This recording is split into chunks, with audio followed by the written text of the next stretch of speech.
দিনটা ছিল শুক্রবার। শুক্রবার আমার অন্যান্য দিন থেকে অনেকটাই আলাদাভাবে কাটে বা আলাদাভাবে শুরু হয়।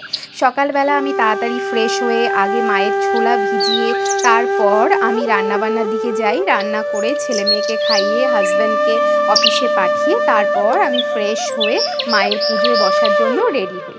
রেডি হয়ে মায়ের আমি পুজো দিই। দেখো এখানেও আমি অন্যান্য দিনের মতো মাকে পুজো দিয়েছি, বাবাকে পুজো দিয়েছি, সবাইকে পুজো দিয়েছি। দিয়ে এবার আমি চললাম নন্দী খুঁজতে। নন্দী মিন্স গরু।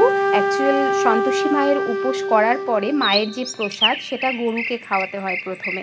তো আমাদের যেহেতু আমরা শহরে থাকি, কিন্তু লাকিলি আমি যে ভয়টা পেয়েছিলাম মায়ের উপোস শুরু করার আগে যে আমি গরু কোথা থেকে পাবো, কিন্তু আমাদের ঠিক বাড়ির পাশেই একটা বড় মাঠ আছে। আর মাঠটা পেরোলেই ওই দূরে যে দেখা যাচ্ছে গাড়িগুলো যাচ্ছে, ওটা একটা রাস্তা।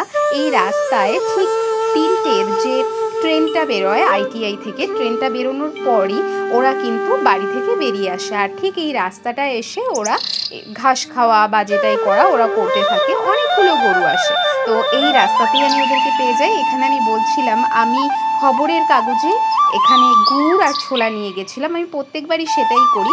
আর ওরা কী করে, ওই খবরের কাগজে যে গুড়টা লেগে থাকে ওরা সেটা খেতে গিয়ে পুরো কাগজটা খেয়ে নেয়। এর জন্য আমি কখনো প্লাস্টিকের কাগজ নিই না, কারণ সেটা যদি ওরা খেয়ে নেয় তাহলে ওদের অনেক ক্ষতি হয়ে যাবে।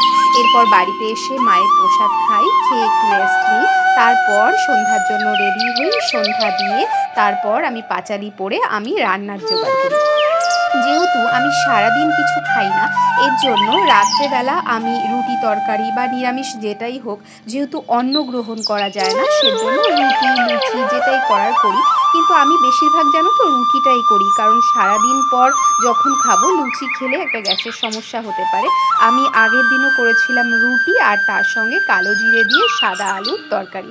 এটা যদিও বা লুচি দিয়ে ভীষণ ভালো লাগে, কিন্তু কোনো ব্যাপার না, রুটি দিয়েও কিন্তু ভীষণ ভালো লেগেছে। কেমন আছো আমার ভাই বোনেরা এবং বড় দাদা দিদিরা? আমি ভালো আছি। আমার ভিডিও তোমার কেমন লাগছে তোমাদের, এবং তোমরা কে কোথা থেকে আমার ভিডিও দেখছো অবশ্যই আমাকে তোমরা কমেন্ট করে জানিও। আর তার সঙ্গে জানিও যে আমি অনেকগুলো দিন তোমাদেরকে ভিডিও দিচ্ছি। আমার ভিডিও প্রায় 200-300 জন মানুষ দেখেও, কিন্তু দেখার পরেও তাদের কোনো রেসপন্স আমি পাই না। আমার কোন জায়গায় ভুল হচ্ছে সেটা অবশ্যই আমাকে জানিও। তোমরা অনেক মানুষকে, অনেক সাধারণ মেয়েকে অনেক ছোট জায়গা থেকে অনেক বড় জায়গায় নিয়ে গেছো। আমিও তোমাদের কাছে এটাই আশা রাখি, প্লিজ আমার পাশেও থেকো, এবং আমার যদি কোনো ভুল হয় সেটা অবশ্যই তোমরা ক্ষমা করো এবং তার সঙ্গে আমাকে কমেন্ট করে জানিও কোথায় ভুল হয়েছে। আমি সেটাকে অবশ্যই ঠিক করার চেষ্টা করব। তাহলে আজকের মতো আসি, ভালো থেকো সবাই।